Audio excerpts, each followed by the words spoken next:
about 50 miles east of here or so.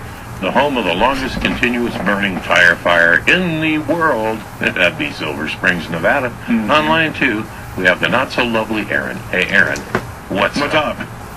Not so lovely. Gorgeous sunshine this morning as we're getting ready to welcome the Great Italian Festival to Reno this weekend. What a wonderful weekend. If you're in for entertainment, Reno is just full of entertainment this weekend.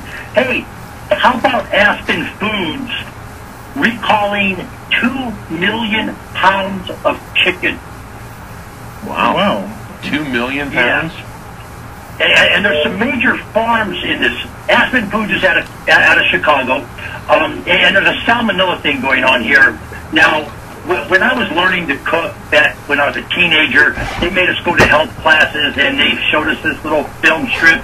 Here's Tracy Trick and her pal Sal, and they had these little cartoon characters dancing over a pork chop and everything.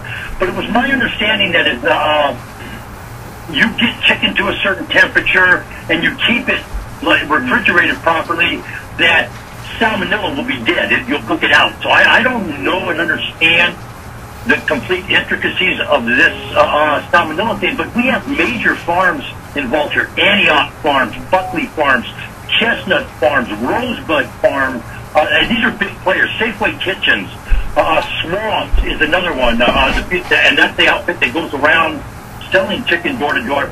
But this is a direct product of commercialized farming, and this is what a lot of these people, the anti-GMO folks, and of course, organic people, know your farmer, know your food, and they try to get you to bring the farming and whatnot back home into your local areas instead of these major, and of course they want to get into the health issues and, oh, you're being cruel to the animal because you only keep it in a little cage, it can't move, and stuff like that. But if more people started going locally, you'd see this kind of stuff stop. And Cheerios, they just had a big gluten thing. I don't really understand this gluten thing either. I guess it's in the wheat is what it is.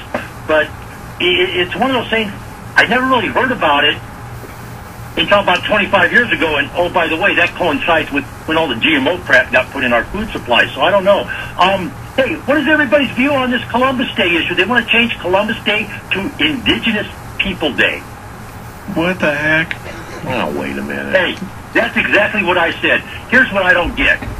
When we start changing the names of established holidays, we start changing history. We start wiping out what's really going on. It kind of masks it. Now, I don't know where all these politically correct people got the wild hair up their butt about Columbus Day, but they want to change it to Indigenous People Day. And my take on this is the American Indians have been fighting terrorism since 1492.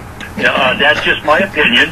On the flip side of that, if we truly want to celebrate the American Indian, let's go get with all the tribes. Let's get with the Iroquois. Let's get with the Navajos, the Pueblos, and the Washos, the Shoshone. Let's get with these people. Let's sit down and figure out how to do that properly and make it a true celebration of their culture. I remember as a kid, hey, Aaron, on Nevada Day, yes. Where did you get that information about indigenous people?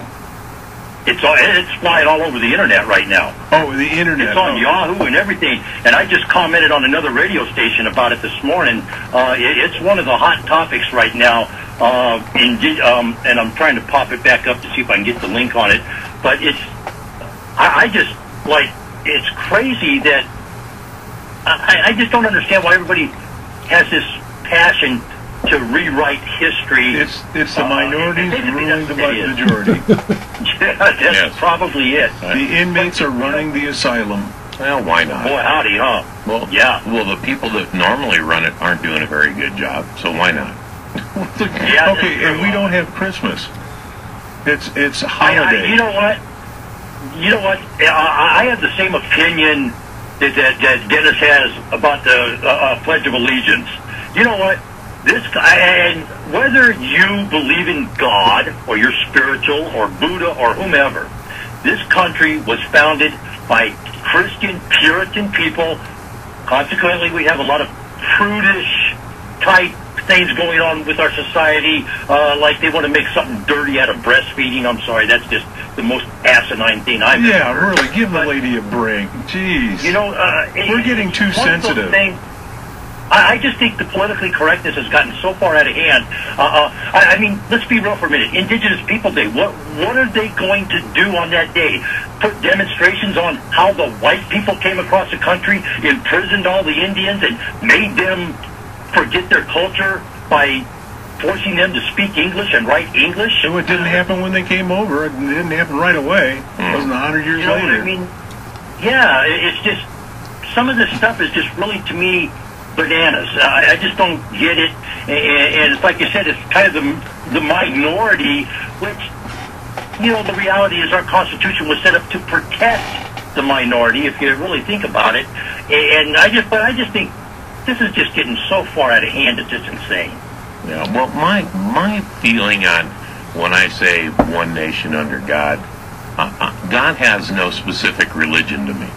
I mean, God is whatever the Creator is, whatever shape or form or entity it is. It could be Jewish, could be Buddhist, could be Arab. I don't know. I really don't know. I just don't want to think that we're all there is, and this is all there is. Well, it's kind of like ISIS going in and destroying all the history that they have in their country. You know? You know, one of the things that I read a high school history book, oh gosh, what was it? About 10 years ago. And when I started flipping through it, I was kind of appalled at what was in there. I mean, I grew up in the 60s and 70s.